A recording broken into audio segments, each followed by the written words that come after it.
Bakit di sila pwedeng magsama? Bakit kailangan pa nilang iwan ako?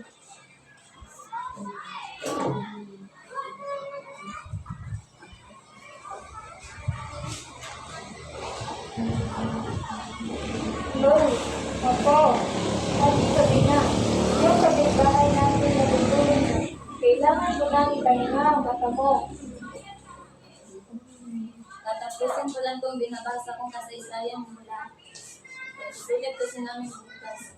Gusto kong makasiguro, matataas ng mga trama ako. Ikaw ay nag-aaral at nakinig ng oras na walang pahinga. Huwag mo ikulong ang sarili mo sa kwarto na to.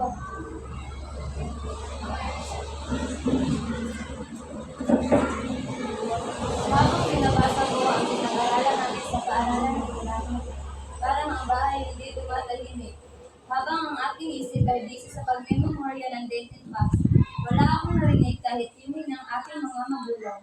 Ang mga pahinga na ito ay hindi ko marinig. Ikaw ay mabigat para sa akin mag-alaga ng halos 15 years old na bata. Ibigyan ko ang nararamdaman mo. Ayaw silang maglipat ng edad. They started to like wala naman silang pakoy sa akin. Sino ba ako sa pagkakalagay sila? Ang desisyon nila ay hindi mo kasalanan. Hindi nila sinukat ang iyong halaga. Ikaw ay may sariling halaga. Salamat po, Lola. Natatapos lamang po ako. Inumin mo muna ng tubig at magpahinga. Bukas ay unang araw ng pasukan ninyo.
niyang inilipat ang mga kainak habang nagsusulat ng mga nalalabakas sa kanyang mga kilos, maglabis, takot at pagmamadali.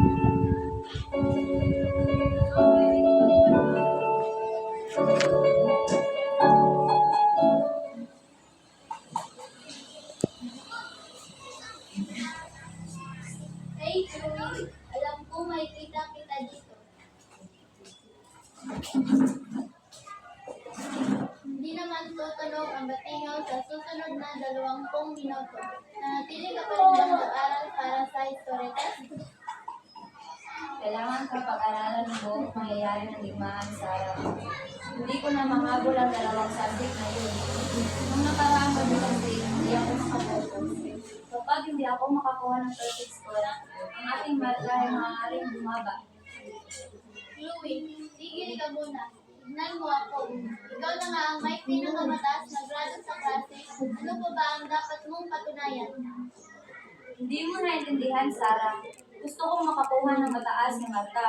Ang pag-aaral ay isang bagay na meron sa akin ngayon.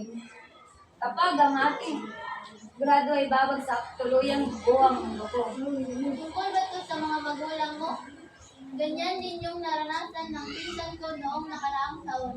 Okay lang makaramdam ng sobrang pagod, Chloe. Hindi mo na kailangan magpakahirap sa pag-aaral dahil magaling ka. Hindi mauwi kasi ako ng bahay. May nawawalang gamit kasi nahati nila ang mga hari-harian nila. Hindi tumatawag si tatay. Masyadong busy si nanay. Para akong librong hindi binasa na naiwan lang sa maduming estudyante. Hindi ka pinabayaan, Chloe. Nandyan si Lola Beth at nandito ako. Mahalaga ka sa amin. Hindi lang yung test scores mo. Mag-aral tayo magkasama. I-quiz kita sa unang chapter. Sige, simulan mo sabay. Pahina doon sa blue cards.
Nagbabalik ang kwento sa kwarto ni Chloe. Tapos hindi ang larawan sa kanyang mesa.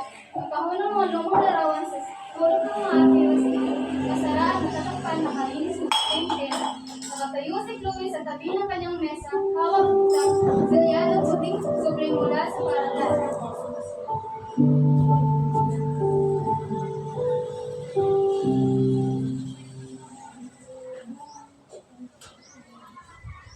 Ang report cards ay ibibigay na bukas, tama ba? Nakita mo na ba ang envelope, Chloe? Hindi pa, Lola. Gusto ko sanang tingnan kasama ka. Kung ano man ang nilalaman niyan, hanga ako sa pagsisikap mo. Ang pagsisikap mo ay nasa loob ng puso Low mo, battery. hindi nakasulat Please sa charge. papel. Buksan mo ang buko.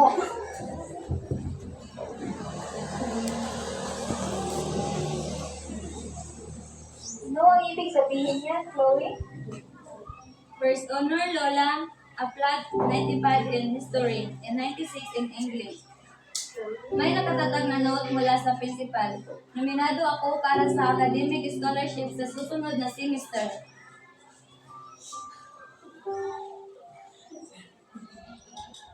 Yan ang matapang kong apo. Tama ang desisyon mo, Chloe. Huwag mo hayaan mabalot ng lungkot ang sarili mo. Tama ka, Lola. Sira sila sa kwento nila. Nagsisimula pa lamang ako sa kwento ko. Hindi nila ako masisisi dahil sa paghihiwalay nila. Naghihiwalay ang mga magulang ko, Lola, pero ang edukasyon. Ito ay tatahagin na aking sariling mga paa. Mag-aaral ako ng mabuti. Tigtaan ko ang aking scholarship. At bubuo ako ng matatag, masaya at buong kinabukasan. Naniniwala ko binubuo ang sarili. Ayusin mo muna itong libro at bukas sabay na tayong magagawa. Opo, Lola. Bababa ako sa loob ng 5 minuto.